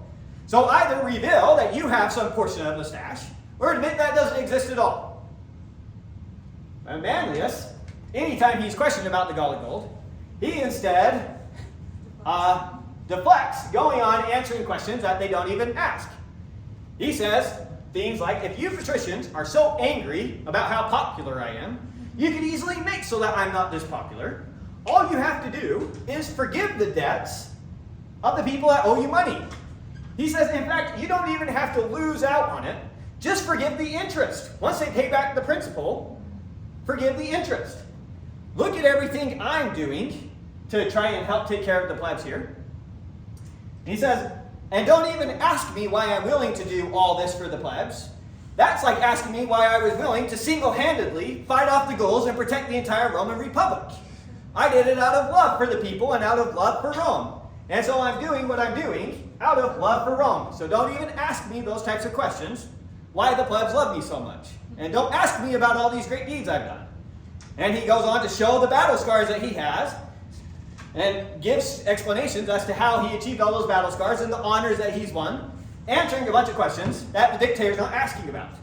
So anytime the dictator tries to get him to present some evidence about the Gallic gold, Manlius is instead using this as a public way to get after the patricians for charging their interest rates and brag about the great things that he's done, and using it as an opportunity to just build himself up in the eyes of the patricians, of the plebs. And he goes so far as to call himself the only real patrician of the plebs. Remember what a patrician is supposed to be. A father to the plebs. I stand alone as the only real father of the plebs. The same way I stood alone fighting the Gauls on the Capitoline. He brings it up every chance he gets. And so that's a lot how his speech goes. The dictator is extremely annoyed by this. And he says, if you're not going to answer my question, enjoy prison. Puts him in prison. Now, the plebs are outraged by this. The reason they're outraged by this isn't, well, just tell you why they're outraged. The reason they're outraged by this is because at worst, Manlius is lying. At worst. Either he's telling the truth about the Gallic gold, or he's lying about the Gallic gold. If he's lying about the Gallic gold, being jailed, being in prison for lying, is an extremely harsh punishment. Not even slaves are subjected to that kind of punishment. So this is being seen as a, even if he's lying to us, the punishment does not fit the crime type of thing. And you patricians are overstepping your bound simply because we love him so much. You're punishing him harsher than you would otherwise. And so, as he's put into the prison, what happens is his followers all start hanging out outside the prison. Kind of in a way sharing in his prison sentence. If he's forced to be here, we're forced to be here too. And once the dictator finally, his 6 months are over, he has to step down from his office, resign, then the assembly outside his prison starts growing in plebs. And they start threatening that if the Senate doesn't do something, they're going to take matters into their own hands and free him from the prison and break him out of the prison. Now, the Senate doesn't want to come to that. They don't want to set that kind of precedent. So the Senate has him released from the prison. And on top of that, to try and help pacify the plebs, there's some land out there, and they decide to give 2 acres each to a bunch of the plebs. The plebs, they see that as nothing more than the Senate trying to bribe them into getting their approval back. And so that doesn't go well, and it just creates more resentment amongst the plebs. Makes them think that the Senate must think that they were in the wrong if they're trying to now do something to make it right. So we were right to be angry at them to begin with, in a way. But anyway, so Manlius is now released from prison, has all his supporters, had his public moment where he won some more supporters. It's kind of like a martyr. Yeah, it's kind of building up to that. And so the following year, once again, Marcus Furius Camillus, along with 5 other military tribunes, are elected military tribunes. And again, Manlius cannot stand the fact that once again, in his old age, he is still being given the highest position that there is to be given in the state. Camillus at this point, I think, has been dictator 3 times, and I think that this is his 7th time being elected a military tribune. Manlius, not one. So, again, driving him nuts. Say he's Marcus Furious. Yes. He's very furious at Marcus Furious. Not very man. With it. He's not very manly. Well, he's very envious of them. Okay. So, that's happening, and in that same year, Manlius, he's released from the Senate, or he's released from the prison, and he's kind of thinking, the Senate's pretty afraid of me. They didn't even dare keep me in prison. That's how popular I am becoming. I am becoming extremely powerful here in the state. He said, I wasn't punished like Cassius. If you remember Cassius, way back, he was the first one to put forward the agrarian law. And we're not positive which way it went. Either the assembly found him guilty of trying to set him up as a king, or his father personally did it. It was one of the two, but either way, he was the first one accused of trying to set himself up as a king and killed. We had Manlius. He was the wealthy one who bought all the food when they were starving from northern Etruria and distributed it for free. Was found guilty of trying to set himself up as a king and killed. He says, look at what happened when these 2 guys came on trial. Here, when I come on trial, all they dared do was imprison me, and even then, they had to let me go. So they don't have the stomach, so to speak, to really do away with me. They're afraid that that would cause too much problems in the state. And so now, it's time to go for broke. And so he gets his plebs together, and he starts now openly calling for revolution and to set up a new status quo to free the plebs. Some of his speech to the plebs. Count your numbers, pointing out that you drastically outnumber the patricians. It's not even close. Each of you has been a client to a patron. You each owed money to one of those patricians. Now let each oppose a single enemy. If each of you just takes on one of them, we've easily got this one, no problem. Make but a show of force, and the patricians will yield. You guys are the ones who do all the fighting. They wouldn't even dare meet you in the battlefield. They wouldn't dare fight you if that's what it came to. Alone, I will not fail you, of all the patricians. Just like I did it on the Capitoline. Only do not fail me. You saw me in chains, as he was locked up. You whom I saved from chains, meaning on the Capitoline. Shall I too be struck down, as Cassius or Manlius were? The guys from up here, the 2 that were found guilty of setting themselves up as kings. The gods will not descend to save me. You yourselves must do it. He went on in his previous speech to explain how even Jupiter had a debt to him. Because as he was saving the Capitoline Hill, that's where Jupiter's home was. So not only does all of Rome owe him a debt, Jupiter himself owes him a debt. Level the dictatorship, the consulship. Put an end to these positions of power. Let the Roman commons lift their heads at last. Stand by me, block all suits of debt. So don't go forward with any of these suits brought against you. Basically ignore them. I am your patron, your father, your one and only patrician. Call me what higher name you will, and I shall be the more powerful to serve you.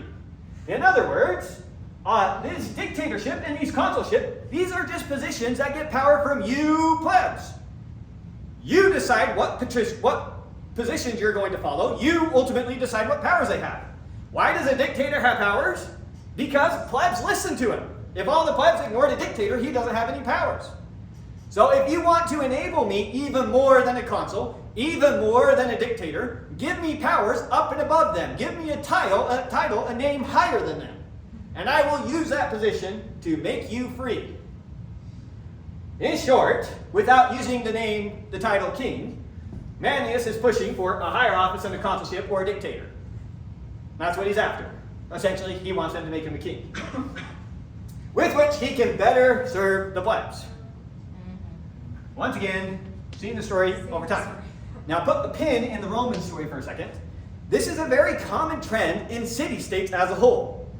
You have the wealthy elites end up controlling the commoners, basically through debt. And it comes to a point where a few pretty much own everything.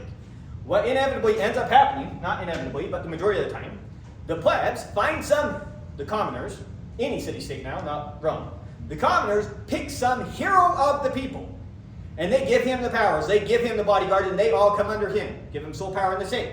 They create a tyrant. He overthrows the wealthier class, redistributes the wealth.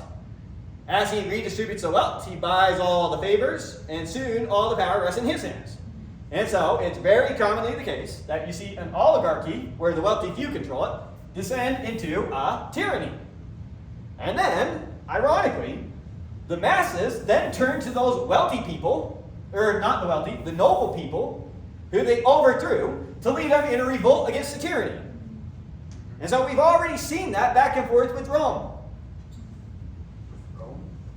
Yes, we saw King Tarquin set himself up as a tyrant. And it was the patricians that led the commoners to overthrow the tyranny. And now they've teetered on this point a couple times of the plebs turning against them. And they've teetered on that point, and every time they come close to that point, they've adjusted, and they've adjusted. We've already seen 2 secessions of the plebs, where they flat out said, we're done being a part of the city. And Rome keeps adjusting as they go, giving the plebs more and more powers, accounting for that imbalance. It's one of the amazing things about Rome is it just keeps adapting to the situation. Rather than the patricians just continuing with the status quo, and ultimately getting the plebs driven to the point where they overthrow everything, they instead keep adjusting. And we'll see them make the adjustments that they're going to make. But you can see, once again, it's building and pushing towards adjustments. Remind you of some of the first adjustments that they made. The very first one was when they had, I don't know if you remember Pubicola, and giving the right of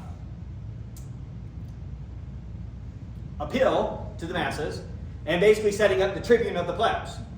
Now, the second time that happened, the second hero of the people, his name was Appius Claudius, that popular decemvirate, who even though he ran for office again, like he wasn't supposed to, the people loved him so much. And he was a champion of the people until he got that power. And then he didn't care what the people thought anymore. And once again, they had to be overthrown. And with that scenario came the 12 tables of Roman law, and then all the laws that were passed right after the decemvirate were done away with. And so we're getting ready for another round of reform. It's going to be coming in here in a sec. But that second round of reform is when we got our military tribunes. That's when we got plebs could actually run for these offices, and so they could start actually being magistrates in the city. It's probably the most cringy one of all the irons. Appius Claudius? No. Manlius. Oh, he's definitely portrayed as the most conceited of them. Yeah, let him get to his head to be in the right place at the right time. It sounds like he had like 5 years to stew over it. Yeah. Because he had like 5 years to stew over it. Yes, because Camillus Yeah. just got all the praise, all the rewards. He got his pile of food and his keg of wine. The difference, I mean, if you think about Camillus, they kicked him out because they were so angry with him, but he was so incredibly valuable because the reason. consistently valuable. Yeah, That is the reason why he was given power.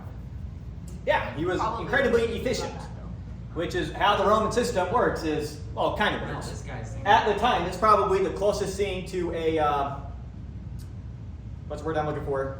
Meritocracy that you're going to find in the world. Oh, yeah. Yeah. I don't mean to get too dissected, but it seems like the pattern here is it's not, people don't like care what you have done, but care about what you will do. As far as when they invest in you and giving you power and resources. Kind of, but you have to base that off of what they have done. Yeah, you have to Which- start somewhere. It's what they keep doing. But being in the right place at the right time doesn't really prove that you're Which is why he wasn't in office. exactly. Yeah. Not to mention his They didn't attitude. like him enough. Being so conceited. Who knows all the things that could have gone into blocking him? Maybe there were wealthy families that kept every time he was running for an office, running propaganda against. Who knows? We do know he didn't get the offices, and he was very angry about it. Anyways, so it's very clear now that he's going to be setting himself up as a king. So the patricians and the Senate, they have to do something about it. Now, they can't just appoint a dictator and have him killed. They're afraid to do that because of how much love he has from the people. They're afraid that will just turn into a mob. The plebs could easily turn to another person, set him up as a tyrant, and we'd be in the same boat. So they're afraid to do that. They think that they have to put him on trial, find him guilty of trying to set himself up as a king, and they need to do it all through the Roman legal system. Do it legitly. And so they need to find a way to do this legitly. They need it to be the assembly finding him guilty, not a dictator. They're afraid the dictator will just cause things to boil over. So they get together with obviously not all the plebs are in love with this guy. There's other plebs who are seeing what he's obviously doing and they're terrified about it. And so they organize all the patricians together with any plebs that they can find. In particular, all the tribune of the plebs are all on board with the Senate. They're saying this guy's nuts. We can't continue with this.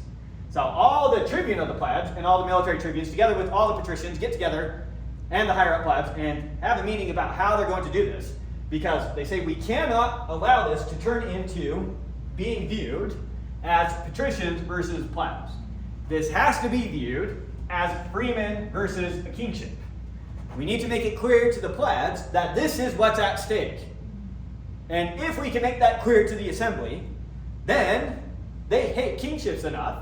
If we can get them to believe that this is actually the case, then they'll make the right vote themselves and we won't have to go any further. So they're trying to set up how to do this. One of the things that they decide as the patricians is that none of the patricians are going to defend Manlius when the when the tribunes of the plebs bring trial against him. So the tribune of the plebs bring trial against him. No patricians are going to support him. Now, even when it was Appius Claudius, his whole family was there supporting him, trying to talk the plebs into letting him off. Saying, yeah, he did terrible things, but he also did these good things, remember? And trying to somehow get him to let him be, let him go. It's very shocking when Manlius is put on trial, and not a single member of his family is there. It sends a strong statement to the plebs that even his own family isn't supporting him in this. So every patrician is going to be opposed to him. And on top of that, all the plebs who hold power in the city, any of them who are military tribunes, and any of them who are tribune of the plebs, are also going to be unanimously against him. And we've got to make that very clear when we bring this trial against him. And so they bring the trial against him. They present whatever evidence that they have against him. Livy says that some of it was lost to history and presents what bit he has. But in particular, we have these details. So no patrician aided him. He's charged with setting himself up as a king, and they bring the charges wherever the charges are against him. While Manlius doesn't have anyone from his family to defend him, what he does have to defend him is every single one of those people who helped he paid off their debt. They all show up in court in defense of him. And at this point, it had been something like 400 plebs showing up, arguing on his behalf. Which again, that's a powerful thing. But it's also pretty clear to everyone that he's guilty. But where they're doing the trial is also close to the Capitoline. And as Camillus gets up to defend himself, again, he goes on and on about the great deeds he did right over on that rock. Manlius, not Camillus. Manlius. Sorry, did I say Camillus? Yeah. Manlius. Manlius one defending him, Capitolinus, talking about all the great things he did over on that rock. And the tribune of the plebs, the ones who are setting up the trial, they can see that that imagery is starting to win over the assembly. And so they put the trial on recess. And we'll continue the trial tomorrow. And they changed the location. And they changed the location to somewhere not close to the Capitoline Hill. So you can't see the rock where he was. And then they continue the trial. And they continue the trial, and whatever speeches are given And when the assembly votes very strongly to find him guilty. So trial suspended, continued outside the city where the Capitoline couldn't be seen. Assembly finally finds Manlius guilty. And once he's found guilty, some people are selected to sentence him to death and decide what his sentencing is. Ultimately, he's going to be sentenced to death. So, is this, I'm trying to remember what the thing is called, but the border of Rome, essentially, Outside the Pomerium. Praeneste. So it's outside of the Pomerium. Outside the Pomerium. Don't the tribunes of the plebs? Only the tribunes of the plebs don't have power outside the Pomerium. But everybody else does. All the rest of the magistrates do. In particular, the military tribunes do. I shouldn't say all the rest of the magistrates do. That's not necessarily true. But the military tribunes do. Okay. Because I just thought that they would never do something as official as that outside of the... They do all their voting outside the city in what's called the Campus Martius, and it's just a big empty field outside the city. And they just have to do that a lot of times just for logistics because of how many people there are and how you have to organize them. So voting on something outside the city is very normal. What they do is they have the augurs come and basically bless the land first and dedicate it for that purpose, and then it's okay. Okay, that makes sense. Anyways, so get him outside the city, finally find him guilty. The people who decide what his sentencing is, can't remember the name of their position, just a short-term position where you decide the sentencing. They decide that his punishment is to have him thrown off the Capitoline cliff where he had his great achievement and have him killed that way. Now, this is seen as in bad taste to the majority of the people. Like what he did there was a great thing. And so most people see that as kind of a bad taste thing. Remember, when you vote that he's guilty, you don't have a say in what his punishment is or how that punishment is carried out. Only a few people decide that. So this is seen as, that is a terrible sentencing for him. We should not have killed him this way. That's what most people think. Nonetheless, that's the way it goes, and so he is tossed off the Capitoline Hill, Oh my goodness. and that's how he is ultimately put to death. Following that year, the next year, early on in the year, you have pestilence, followed by, since you have pestilence, then the crops don't perform well, and so then you have famine.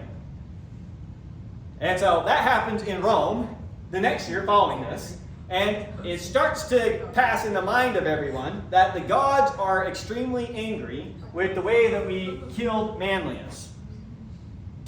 Killing him basically right where we have our temples, tossing him off of the hill like that.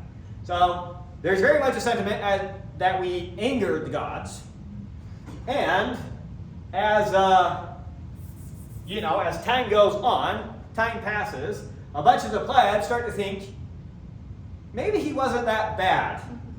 Maybe he had all that king talk, but he was really helping with this debt situation. And so they start to remember him more and more fondly as time goes on, those who are struggling with debt. And so his name's coming up more and more. The Senate, afraid of where this might go, they decide, okay, we're going to give it to him. The Pontine lands, we're going to distribute this amongst the plebs, which are the big strip of land, one of the main things that they wanted.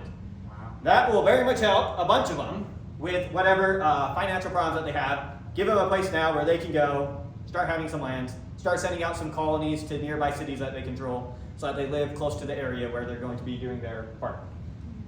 And so they do that. That seems to kind of settle them, and now we can let Manlius die from memory. So That's kind of the Manlius story. Any questions about that? It's a tragedy. Yeah, a bit of a You tragedy. get the top of it. But what he said he wanted to do, he kind of accomplished. Well, to be honest, Helped free a bunch of plebs from debt.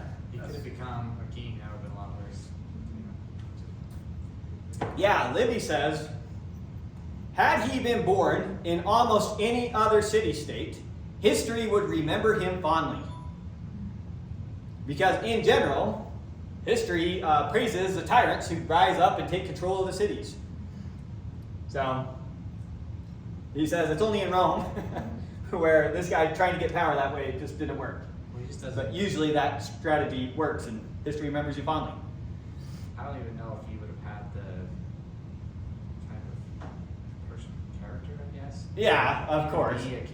It wasn't meant to be a comment on had he actually been born that way. Livy was more commenting that the path he took frequently works in other cities, Yeah. and it frequently leads to them being praised. Because of the victors. Yeah, because they're the ones who took control. And tell a story. Yeah, and so at the same time, I think Syracuse has a tyrant who's pretty much following the Manlian dream. Okay, now we're back to war. A couple years of war. So, back to the city-states that were revolting against Rome. One of the Latin cities, Velitrae here. Velitrae, it's going to be right there. Together with Praeneste, that's going to be the other major one working with them. Praeneste is one of the major players in the area. Now it's kind of a big boy city, kind of like Antium in Rome. So, Velitrae and Praeneste, working together with the Volsci now, are going to be the ones that we're going to war with next. Starts with Velitrae. They're revolting against Rome. Used to be a Latin city. They're getting Praeneste auxiliaries to go and fight with them. So Praeneste is not officially at war with Rome, but auxiliaries from their city are going to go and help Velitrae. And that's what the war, those are the ones who fight. They go, they fight their battle, they quickly lose some field battle, and then run back to the city of Velitrae once they lose. Now the Romans, after they win the field battle, they get to the city of Velitrae. This has been both a Latin city and a Roman colony. There's a lot of Roman citizens inside the city. On top of that, a lot of Roman property inside the city. They don't want to besiege the city because they don't want to damage it. In a sense, they think that there will be some future opportunity for us to get this city without actually having to besiege it. We don't want to shoot ourselves in the foot here. And so, even though they drove it back into the city, and even though it's technically in enemy hands, they think we're better off in the long run letting them have it for now than we are trying to take back the city. So they're going to let them have it. They, however, found out that Praeneste had sent auxiliaries to help them go fight. They didn't know that initially. They were just thought that they were fighting Velitrae. But when they win that field battle, get a few prisoners, they find out where they're from, and so now they're officially going to go to war against Praeneste. There's a city that they're not worried about besieging and doing whatever they need to. It's not one that they've really had control over. So, following year, once again, Velitrae is going to continue their rebellion against them. Praeneste, Rome's the one that actually declared war on them for helping in the previous year. And then the Volsci. They're all uniting together. And then, combining all their armies, what they quickly do is retake Satrium.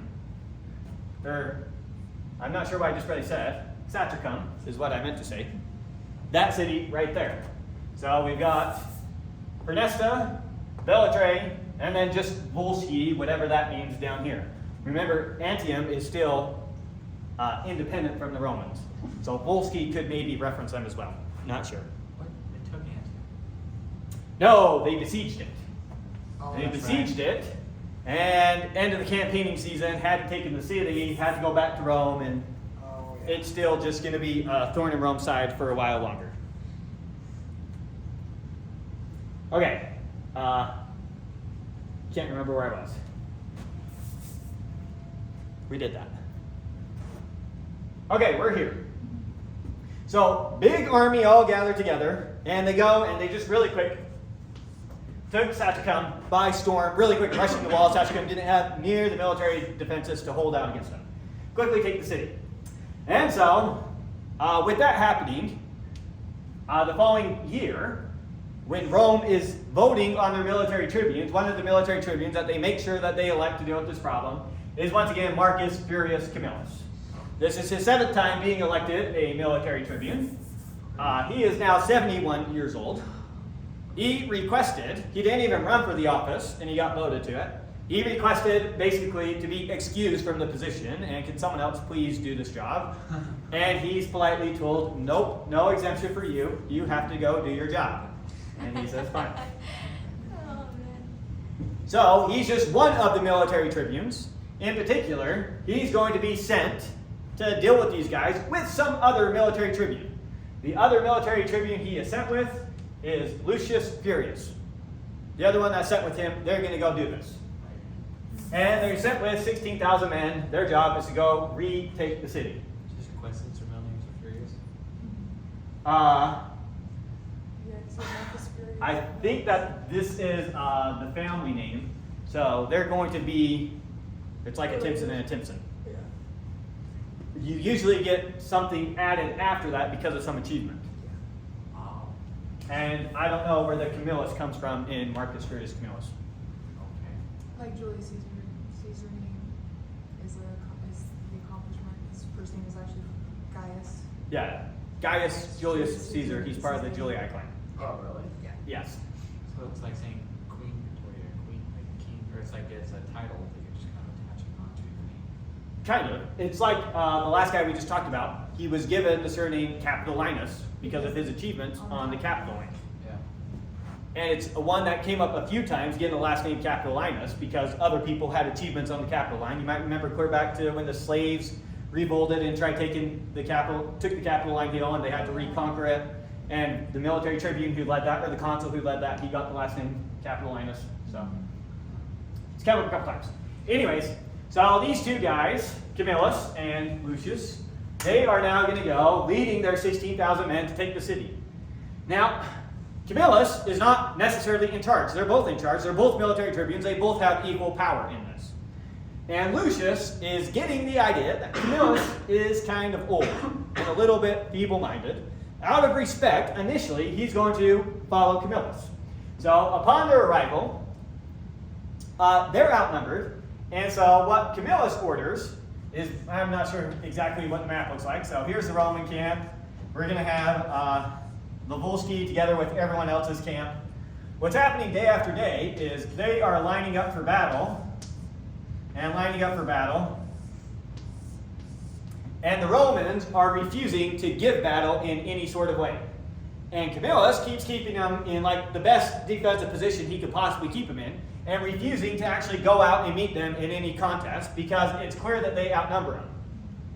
Now the Volsci and their allies, I'm going to call them the Volsci from here on out, they keep harassing and taunting the Romans over and over again, calling them cowards. They go so far as to even like dig some trenching and put up defenses like right in front of them right there, kind of like interrupt our building project. And once again, Camillus, he refuses to give the order. The soldiers are getting more and more fed up with this. They want to go and attack. They hate being sitting here being called cowards over and over again. In particular, Lucius Furius is becoming more and more impatient as time goes on. And so eventually, he confronts Camillus about this. And he says, essentially, tired of sitting here just waiting. The men are obviously ready to fight. We can easily win this fight. Let us go and fight. On top of that, we're both military tribunes. This isn't just your say. I also have just as equal a say as you, and I say we should fight. And Camillus says, I can't argue with you. You do have just as much say as I do. You hold the exact same position that I do. You have just as much of a right. We should be alternating control. And if on your day in control you want to attack, that's your prerogative. But I advise against it. But I hope you're right. And so, on the next day, with Lucius finally being in charge, he's going to be the head of the army. Camillus is back here with the reserve army to defend the camp, so a small portion of it. The Volsci, once again, they line up their army, nice and close to the Romans, trying to push them into giving battle. What the Volsci have been doing, a chunk of the time, is hiding just how much they outnumber the Romans. And so they have been keeping some of their army back somehow hidden, not exactly sure how, maybe behind a hill or trees or something. Some way it's hidden. And so what happens is when the Romans finally attack the Volsci hold up for a bit, and then they retreat. But it's a feint retreat. So the Romans pursue them in the retreat, and the reserves are ready to fight. And so as the Romans are charging, they charge into the reserves that are down here. They come out ready to fight the Romans. And so the Romans completely out of formation, fighting the Volsci completely in formation. The Volsci quickly turn the tide of battles, and now it's the Romans retreating away from the battlefield, being pursued by the Volsci. Now Camillus, seeing everything that just happened, he takes his reserve army. He tells them basically, line up as thin and as far as you can to hold off as the Roman army runs past you. So now the Roman army is back here fleeing away from the battlefield, and the Volsci, together with these guys, are all charging at you. And what I need you to do is to hold them as long as you can. And he takes the cavalry, and he, together with the cavalry, pursues these guys, and basically tells them, where do you think you're going? You said you wanted this fight. Are you going to run away like a coward now? Turn around and fight. And he's able to taunt them into basically reforming up and coming to help before they're there. Now, while these guys are coming back, since there's going to be some distance to cover, he then with the cavalry runs them down, has them dismount to create another line to help them hold out as long as they can until the Roman army comes back. And with that, the Volsci, it's kind of like they fell for their own sort of trap here. So as they come back, then they're able to beat the Volsci and essentially drive them off the battlefield. So it almost turned into a huge defeat, but they were able to turn it around. Again, a few men just hanging on in position and just fighting it out is often the difference in these types of battles. Giving the Romans time to reform up and go back and fight. And so the Romans rout them, reform up, Volsci routed. Once they routed, obviously their camp is taken, gives them the loot. Once you lose your camp, that's all the supplies you had for the campaigning season. So that's going to kind of put an end to the Volsci campaigning season. Now, the shocking thing is with some of the prisoners they got, there were some Tusculans in those prisoners. Now, it's hard to imagine how shocking this is. This is Tusculum. This is like our best friend city has betrayed us. This is beyond shocking and beyond terrifying.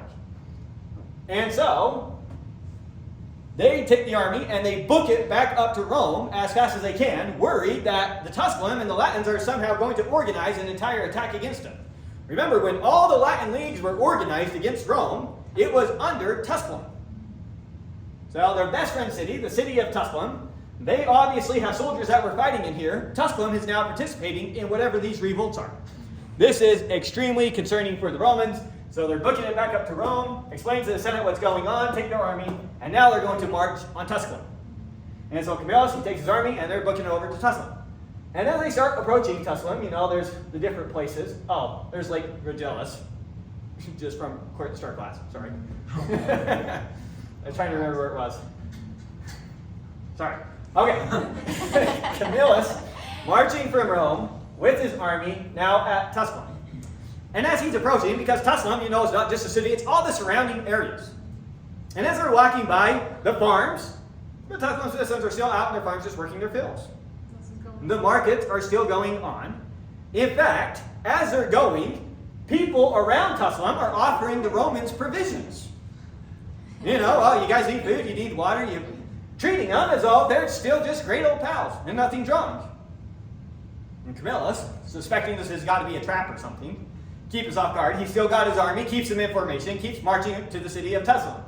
As they approach the city of Tusculum, see trade going on in the city, people coming in and out, gates completely open. This could still be a trap. Marching inside, down to the center of Tusculum, down into where their assembly is. Whole army, taking them inside the city of Tusculum. No one's stopping them, no one's preventing them, goes straight inside the city. And again, nobody's fighting them. He goes all the way to their version of the Senate House, demands that the Tusculum Senate shows up there, calls them to meet with him. And they just show up there. And he says, I have nothing but praise for you. Tusculum alone has figured out how to subdue the Roman anger. You can't fight someone who's not going to fight back. That would go against Roman honor. They can't raid the city, they can't loot the city, they can't kill the army. There's nothing that they can do to these guys. They're at perfect peace. And so, Camillus tells them, I will advise that you are all pardoned for what you've done in sending these troops to Tusculum, because they don't deny it. Did you send troops down to participate? Yes. Yep, we shouldn't have done that. That was a bad idea. Yes. Says, okay, off to the Roman Senate we go.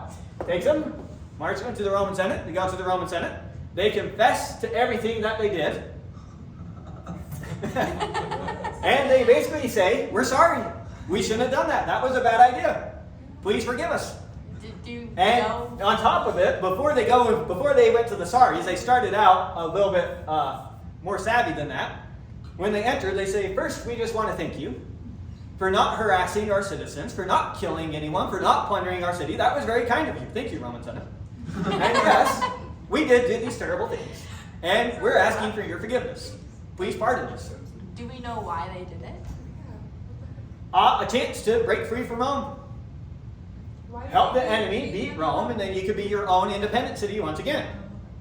Instead of a Roman ally. Remember, if you're a Roman ally, you're going to be required to Rely on them for military. yeah, you can't take up arms yourself. You're basically going to be required to pay some sort of tribute And you also provide soldiers. and then provide soldiers. So while there's been good relationships between Rome and Tusculum, it's not ideal. Well, how many And- times have they left their allies out there to get sacked while Rome is dealing with their own problems? It's a horrible situation to be in. Anyways, sorry, kind of got to hurry and finish the Tusculum story. Sorry. We're out of time. So they go back, apologize, and the Senate, they're baffled. They don't know what to make of this. They say, we are so impressed with you. Not only do we forgive you, Tusculum, we are now going to grant everyone in Tusculum full Roman citizenship. And on top of that, you don't have to come to Rome. You can now live in Tusculum, be right here in your city. All this other time, anytime someone was granted Roman citizenship, they went to Rome and then they were given their lands. This, I don't know of another time in history prior to this, of an event like this happening, where another completely separate city is now given full political stature. They are now all Roman citizens, just like Rome. Now, they still are going to have to travel to Rome when they want to vote in the elections and stuff like that. The voting still has to happen in person right there. Yeah. So there is that inconvenience. But outside of that, they are now full-fledged Roman citizens. This is the first time that Rome is now expanding itself in the sense that Roman citizens now physically occupy two separate cities. The first city to join Rome as, you're now a Roman citizen. So this is a huge innovation of the Romans. This is one of the reasons that the Romans are able to grow that the Romans are. Any other time we see people grow up to this point, it's been one city controlling everything, and there's that central city. And everything comes under that city's control. And now, Tusculum has just as much to say in who the consuls are as Rome does. Well, not just as much to say, because more population is going to be here. But a citizen here has just as much say as a citizen here. They're now equal Roman citizens. Citizen just like a Roman citizen. Absolutely baffling, absolutely amazing that the Romans would think to innovate like that. Especially after they just attacked them. Well, Yeah. to be fair, I feel like that, like the history of Tusculum, like saving Rome, when Rome couldn't save Yeah. themselves Yeah, multiple they times. always- Rome, Tusculum has been the best ally to Rome up to this point. Yeah. So it makes sense. The So, decision is They kind have a of lot With of that, trust in them. They're completely Rome has now officially expanded against them. to have Roman citizens in more than just one location in the world. It only took about 400 years, but now we have Roman citizens in 2 cities. Wow. And these like just abandoned basically? Veii No, is still has- largely abandoned by Roman citizens. Gotcha. They still hold it, they still defend it, it's still a good city, but Roman citizens are not living in Veii as Roman citizens. Interesting. But they're It's still largely under being Roman used for rule. defensive reasons right now. Yeah. And trade. Such Yes. a nice city. Okay, so we will end it right there for today. Sorry for going a little bit over. Any questions? Nice little happy ending to the story this time. Yeah, it is. That's pleasant.